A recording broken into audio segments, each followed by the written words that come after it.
గువాహటికి ముందు ఒక చిన్న స్టేషన్లో దిగిన తర్వాత నా ప్రయాణం ఎటు సాగిందనేదే ఈ వీడియో.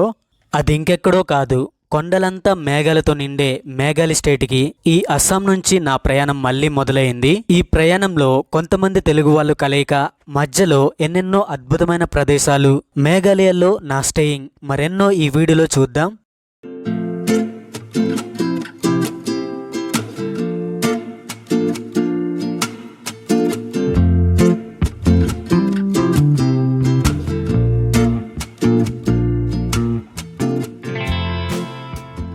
హలో ఫ్రెండ్స్, నమస్తే. ఈ స్టేషన్ అస్సాంలో ఉందండి. మొత్తానికి నేను దిగుతున్నానని తెలిసి ఈ అన్న నన్ను సెండప్ ఇచ్చాడు. ముందుగా ఈ స్టేషన్ నుంచి బయట మెయిన్ రోడ్డుకు వెళ్ళాలి. మెయిన్ రోడ్ నుంచి ఇంకో బస్సు ఎక్కి ప్రయాణించాలి. చాలాసేపు వెయిట్ చేసిన తర్వాత ఒక బస్సు అయితే వచ్చిందండి. ఇంతకు ముందు గువాహటి నుంచి వెళ్ళేవాడిని, కాకపోతే అది లాంగ్ అవడంతో ఈ వేని ఎంచుకున్నాను. ఈ వే అయితే నాకు కొంచెం షార్ట్లో వస్తుందండి. ఇక్కడ నుంచి గువాహటికి 139 కిలోమీటర్స్ చూపిస్తుంది. ఇదంతా ఎన్హెచ్లే కాబట్టి చాలా బాగుంటాయండి రోడ్లు అయితే. అస్సాంలో ఎన్హెచ్ బస్సులు గనక ఎక్కామంటే చాలు, ట్రైన్తో సమానంగా నడిపిస్తారు. స్పీడ్ అయితే 80 నుంచి 100 వరకు దూసుకువెళ్తుంది అనమాట. బస్సు దిగిన వెంటనే తినడానికని హోటల్స్ కోసం వెతుకులాట. చాలా చోట తిరిగిన తర్వాత చివరికి ఒక హోటల్ అయితే దొరికింది. ట్రైన్లో సరిగ్గా తిండి లేదు కదా, ఆకలైతే మస్తుగా ఉందండి. తిందామా అని కూర్చుంటే హోటల్ అంతా నీస్ లాంటి వాసన అయితే వస్తుంది. అదేంటా అని ఆరా తీస్తే అక్కడంతా ఎక్కువగా పంది మాంసం తింటారు కదా, ఆ వాసనే వచ్చిందండి. ఇక్కడ ఈ హోటల్ వాళ్ళు పూర్వకాలంలో వాడిన ఇత్తడి గిన్నెల్లో వడ్డించారు. రైసు, ఫ్రూట్ సలాడ్, అప్పడాలతో పాటు కొద్దిగా పప్పు, బంగాళదుంప కూర ఇచ్చారు. ఈ బంగాళదుంప మాత్రం ఏ హోటల్కి వెళ్ళినా చాలా విధాలుగా వాడతారు.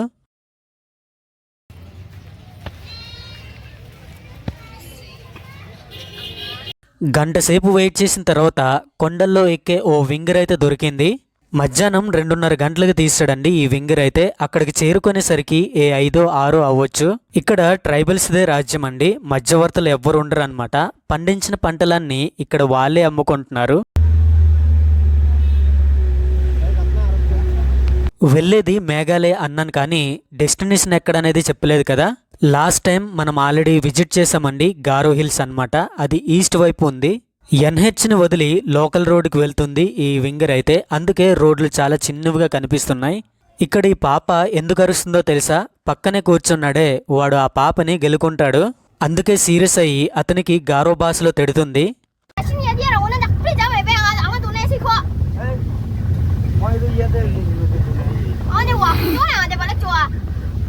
ఆ పాప గారో భాషలో తిడుతుంటే కొంపదీసి నేను చైనా గట్రా ఎంటర్ అవ్వలేదు కదా అని డౌట్ అనిపించింది.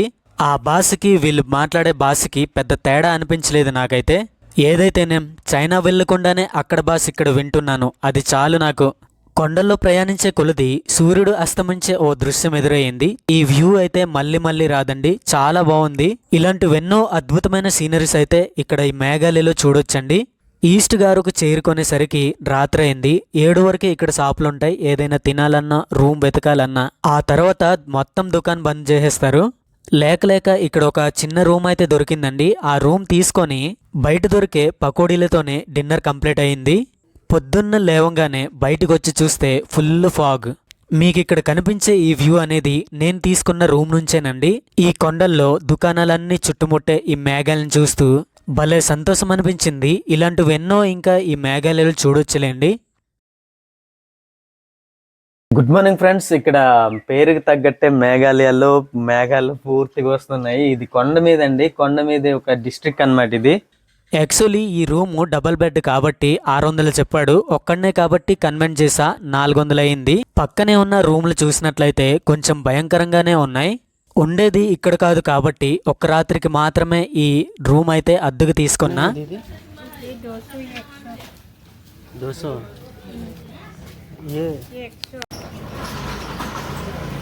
మీకు వీడియో రూపంలో వ్లాగ్స్ మాత్రమే చూపిస్తున్నా, కానీ కనిపించిన నా కష్టాలెన్నో ఉన్నాయి. రాత్రికి నేను స్టే చేసిన రూమ్ ఇదేనండి. ఈ 2 బెడ్లు అనమాట. ఇందులో నా వస్తువులు కూడా ఉన్నాయి. మార్నింగ్ ఇక్కడే రెడీ అయ్యి రూమ్ని వదిలి బయటకు వచ్చేసాను. మధ్యాహ్నం అయ్యేసరికి నాకు తోడుగా ఒక గోదావరోడు తెలంగాణ అబ్బాయి, 2 తెలుగు వాళ్ళు పరిచయం అయ్యారు. రైస్ ఉండే హోటల్కు వెళ్ళాలంటే ఇంకొంచెం దూరమే, అందుకని ఈ మధ్యాహ్నానికి మేం ముగ్గురం కూడా భోజనానికి బదులు టిఫిన్తో కానిచ్చాం. ఈ కొండపై ఎక్కువగా బస్సుల కంటే వింగర్లే ఎక్కువగా తిరుగుతుంటాయి. అది కూడా మనం అనుకునే టైంకి అయితే ప్రయాణించలేం. దుద్నయ్ అనే ఒక చిన్న టౌన్కి వెళ్ళడానికి ఒకే ఒక్క వింగర్ ఉందంట, అది కూడా 4 గంటలకే. ఆ టైంకి ఆటో స్టాండ్కి వెళ్ళి అక్కడి నుంచి గోదావరి అబ్బాయితో కలిసి ప్రయాణించాం. మనోడు ప్రయాణంలో బాగా అలసిపోయింటాడు, అందుకనే ఏ విధంగా కొనుగు తీస్తున్నాడో ఒకసారి చూడండి. అన్నట్టు మనోడిని మీకు పరిచయం చేయలేదు కదా, పేరైతే మణికంఠ సోమయ్య అండి. గోదావరి జిల్లా నుంచి వచ్చారు. అడవుల మధ్యలో సాయంత్రాన మన ప్రయాణం చాలా కొత్తగా ఉంది.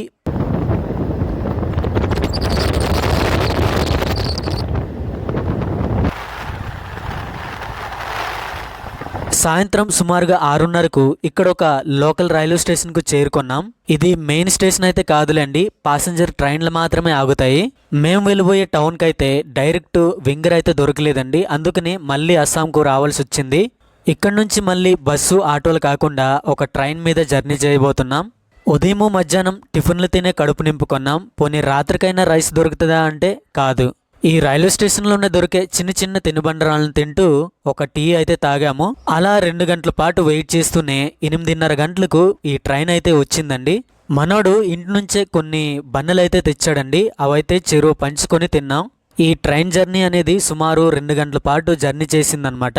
ఇప్పుడైతే 10:30కు చేరుకున్నాం. ఆ రాత్రికి స్టేయింగ్ ఎక్కడ అని అనుకోవచ్చు. అక్కడ కొంతమంది మన తెలుగు వాళ్ళు అయితే ఉన్నారండి, వాళ్ళ దగ్గరే ఉన్నాం. ఇది మరుసటి రోజున ఆఫీస్కి వెళ్ళి వస్తున్న వీడియో అండి. ఇందులో కొంతమంది తెలంగాణ వాళ్ళు ఉన్నారు, అలాగే ఆంధ్ర కూడా ఉన్నారు. ఇక్కడికి వచ్చిన తర్వాత గారో పాట ఫ్లూట్ వర్జన్ లో వినడం అనేది ఇదే మొదటిసారి. అలాగే మీకు కూడా వినిపించబోతున్నాను, వినండి.